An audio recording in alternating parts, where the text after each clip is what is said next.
जय जगन्नाथ। विश्वास कराଯାଏ जणे व्यक्ति केवल दान एवं दक्षिणा द्वारा पुण्य पाइथांती, मृत्यु पर तांकर मोक्ष प्राप्ति होइथाए। जीवन काल रे किछि विशेष जिनिस दान कले मृत्यु पर स्वर्गर द्वार खोली जाए। तेणु प्रत्येक व्यक्ति दान देइथांती। किंतु भगवान श्रीकृष्ण गीतार 17 अध्यायर 20, 21 एवं 22 एही तीनिटी श्लोकरे दानर प्रकृत परिभाषा बुझेई देइछन्ति।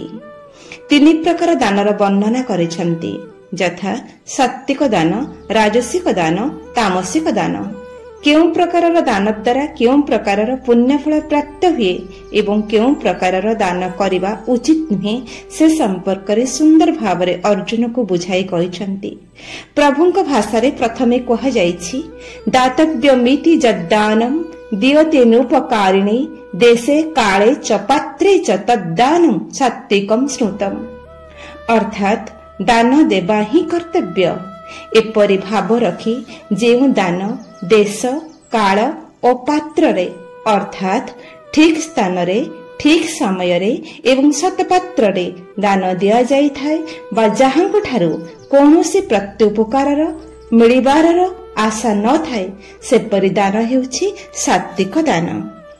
आहुरी सुंदर भावरे सरल भाषा बुझाई कहिछन्ति, वर्ण आश्रम अवस्था एवं परिस्थिति अनुसारे शास्त्र विहित दान करिबा, निजर सत्य को यथाशक्ति अन्यर मंगल रे लगाइबा हेउछि मनुष्यर परम कर्तव्य।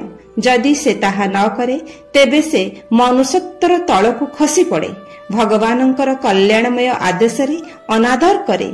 तेणु जेउ दान केवल एही कर्तव्य बुद्धि रे ही करा जाए, जेउथिरे इहलोक बा परलोकर कोनोसी फल पाई टिकिए भी अपेक्षा न थाए, सेही दान ही पूर्ण सात्विक दान। पुणी देश आउ काल शब्दर प्रयोग करिछन्ति, अर्थात जेउ देशरे एवं जेउ कालरे बा जेउ समयरे जेउ वस्तु आवश्यक हुए अन्यर सुख सुविधा पाई सेही वस्तु दान करिबारर ताही योग्य देश और योग्य काल। यथा जेउ देशरे जेउ समयरे दुर्भिक्ष बा मरुड़ी पड़ी थाए, ताहा तीर्थस्थान होइथाउ कि न होइथाउ, ताहा पुण्य पर्व होइथाउ कि न होइथाउ, अन्न जल दान करिबा पाई सेही देश और सेही समय उपयुक्त देश काल अटे। ता छड़ा साधारण अवस्थारे मध्य कुरुक्षेत्र, हरिद्वार, मथुरा, काशी, प्रयाग, नैमिषारण्य आदि तीर्थ स्थान को ग्रहण, पूर्णिमा, अमावास्या, संक्रांति, एकादशी आदि पुण्य काल को शास्त्र मानकरे दान पाई प्रशस्त देश काल बोली धरा जाइछि। तेणु ए सब तो सहजे उपयुक्त देश ओ काल। ए सबुर वाचक हेउछि देश ओ काल। पात्र शब्द कहार वाचक? जहा पाखरे जेउठारे जेउ समयरे जेउ वस्तुर अभाव थाए सेही स्थान रे सेही समय रे सेही वस्तुर दान हेउछि योग्य पात्र। उदाहरण स्वरूप क्षुधार्थ, तुषार्थ, वस्त्रहीन, दरिद्र, रोगी, आर्त, अनाथ, भयभीत प्राणी माने अन्न, जल, वस्त्र, निर्वाहयोग्य धन, औषध, आश्वासना, आश्रय, अभयदानर पात्र अटंती।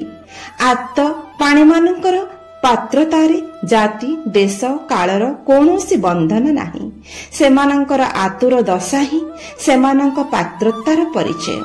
सेमानंकर छड़ा जो सदाचार संपन्न विद्वान, ब्राह्मण, उत्तम ब्रह्मचारी, वानप्रस्थ एवं सन्यासी तथा सेवाव्रती माने अछंती, जहांकु जेउ वस्तु दान करिबा शास्त्र रे कर्तव्य बोली कुहा जाइछि, सेमाने निज निज अधिकार अनुसारे यथाशक्ति धन आदि समस्त आवश्यक वस्तु दान पाइबारर पात्र अटंती। पुणी जे उपकार करिछन्ति तांकर सेवा करिबा तथा तांको यथासाध्य सुख देबाकू चेष्टा करिबा तो मनुष्यर कर्तव्य। केवल कर्तव्य नुहे, भल लोके उपकारी लोकर सेवा न करी रहि पारंती नाही। सेमाने जानती जे प्रकृत उपकार सुझी देबाकू जिबा ही उपकारी को तिरस्कार करिबा, कारण प्रकृत उपकार केही केबे सुझी पारिबो नाही। तेणु से केवल आत्मसंतोष पाई उपकारीर सेवा करती। जेते कले मध्य ताहा तांको अल्प बोध हुए, से तो कृतज्ञतारे बुड़ी रुहंती। ଯେମିତି ଶ୍ରୀରାମଚରିତ ମାନସରେ ଭଗବାନ ଶ୍ରୀରାମଚନ୍ଦ୍ର ହନୁମାନଙ୍କୁ କହିଛନ୍ତି, ଶୁଣ କପି ତୁମ ପରି ହୋଇ ଉପକାରୀ ନାହାନ୍ତି କେ ସୁରନର ମୁନି ତନୁଧାରୀ, କରିବାର ଥାଉ ପ୍ରତି ଉପକାର କଥା ତୁମ ଆଗେ ମନ ଟେକି ନପାରଇ ମଥା। ଶ୍ରୀମଦ୍ ଭାଗବତରେ ଭଗବାନ ଶ୍ରୀକୃଷ୍ଣ ନିଜକୁ ଶ୍ରୀ ଗୋପୀଜନ ମାନଙ୍କର ଋଣୀ ବୋଲି ଘୋଷଣା କରିଛନ୍ତି। ସୁତରାଂ ଉପକାରୀ ଲୋକଙ୍କୁ କିଛି ଦେବା କଦାପି ଅନୁଚିତ ବା ରାଜସ ହୋଇନପାରେ, ପରନ୍ତୁ ତାହା ଦାନର ଶ୍ରେଣୀଭୁକ୍ତ ନୁହେଁ। ତାହା ତ କୃତଜ୍ଞତା ପ୍ରକାଶ କରିବାର ଏକ ସ୍ୱାଭାବିକ ଚେଷ୍ଟା ମାତ୍ର। ତାହାକୁ ଯେଉଁ ଲୋକେ ଦାନ ବୋଲି ମନେ କରନ୍ତି ସେମାନେ ବସ୍ତୁତଃ ଉପକାରୀକୁ ତିରସ୍କାର କରନ୍ତି ଏବଂ ଯେଉଁମାନେ ଉପକାରୀ ଲୋକର ସେବା କରିବାକୁ ଚାହାନ୍ତି ନାହିଁ ସେମାନେ ତ କୃତଜ୍ଞ ଶ୍ରେଣୀର ଲୋକ। ଅତଏବ ନିଜର ଉପକାରୀ ଲୋକଙ୍କର ସେବା କରିବା ଅତ୍ୟନ୍ତ ଆବଶ୍ୟକ। ପୁଣି ଭଗବାନ କହିଛନ୍ତି, ଯେଉଁ ଲୋକକୁ ଆମେ ଦାନ ଦେଉଛେ ସେହି ଦାନ ଦେଉଥିବା ଲୋକ ଦାନର ପାତ୍ରଙ୍କ ଠାରୁ କୌଣସି ପ୍ରକାର ତିଳେ ମାତ୍ର ପ୍ରତ୍ୟୁପକାର ପାଇବାର ଇଚ୍ଛା ନ ରଖିବା ଉଚିତ।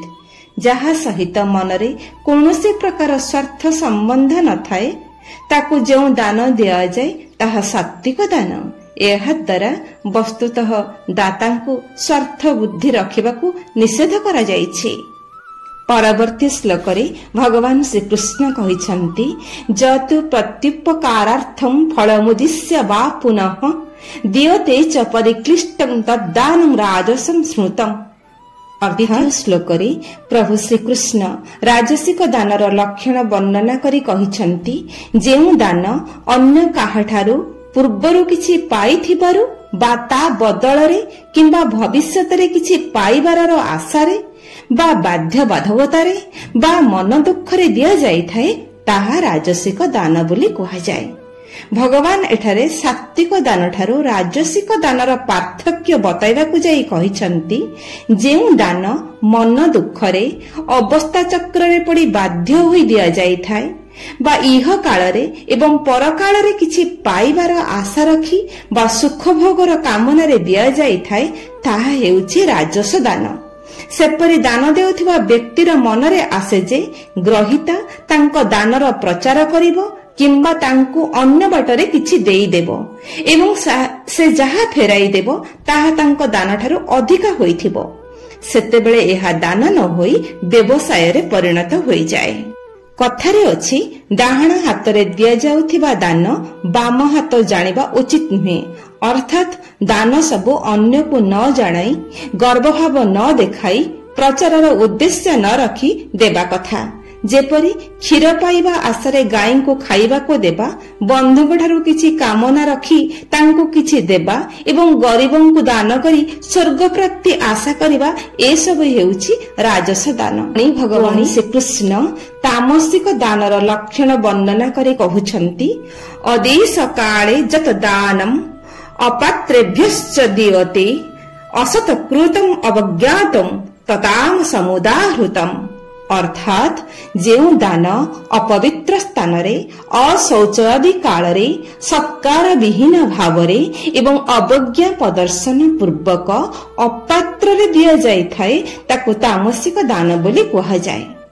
ଅର୍ଥାତ୍ ଯେଉଁ ସ୍ଥାନ ପବିତ୍ର ବା ଶୁଦ୍ଧ ନୁହେଁ, ଯେଉଁ ସ୍ଥାନରେ ଅଧର୍ମୀ ଲୋକମାନେ ରୁଣ୍ଡ ହୋଇଥାନ୍ତି, ଭିକ୍ଷୁକମାନେ ଜମା ହୋଇଥାନ୍ତି କିମ୍ବା ମଇଳା ଯୋଗୁଁ ଅସ୍ୱାସ୍ଥ୍ୟକର ପରିବେଶ ସୃଷ୍ଟି ହୋଇଥାଏ, ମଳ ମାସାଦି ସମୟ ଏବଂ ନିଜେ ଅଶୌଚ ଥିବା ସମୟରେ କୌଣସି ପ୍ରକାରର ଦାନ ଦିଆଗଲେ ତାକୁ ତାମସ ଦାନ ବୋଲି କୁହାଯାଏ। କଂସେଇ ହାତରେ ଗୋଦାନ, ଗ୍ରହଣ କାଳରେ କନ୍ୟାଦାନ ଇତ୍ୟାଦି ତାମସିକ ଦାନ। ଏପରି ଦାନ ନର୍କକୁ ବାଟ ଫିଟାଇଥାଏ। ଅଶୁଦ୍ଧ ବ୍ୟକ୍ତି, ପରନିନ୍ଦୁକ, ସ୍ୱାର୍ଥପର ଏବଂ ଯେଉଁମାନେ ଦାନ ଗ୍ରହଣ କରି ଖରାପ ଉଦ୍ଦେଶ୍ୟରେ ଅନ୍ୟର ଅମଙ୍ଗଳ କରିବା ପାଇଁ ଲଗାଇ ଦିଅନ୍ତି ସେମାନେ ହେଉଛନ୍ତି ଅପାତ୍ର। ଜଣେ ବ୍ୟକ୍ତି କେତେ ଖଣ୍ଡ ସିନେମା ଟିକଟ କିଣି କେତେ ଜଣ ଗରିବ ଲୋକଙ୍କୁ ତାଙ୍କର ମନୋରଞ୍ଜନ ପାଇଁ ଦାନ କଲେ ଆଉ କହିଲେ ଲୋକମାନେ ସିନେମା ଦେଖି ମଜା ଉଠାଇବା। ଜଣେ ବ୍ୟକ୍ତି କେତେ ବୋତଲ ମଦ ଆଣି କେତେକ ଲୋକଙ୍କୁ ପିଇବାକୁ ଦେଲେ, ବିଚାର କଲେ ସେ ଲୋକମାନେ ଖୁସି ହେବେ। ଏପରି ଦାନ ହେଉଛି ପୁରାପୁରି ତାମସିକ ଦାନ।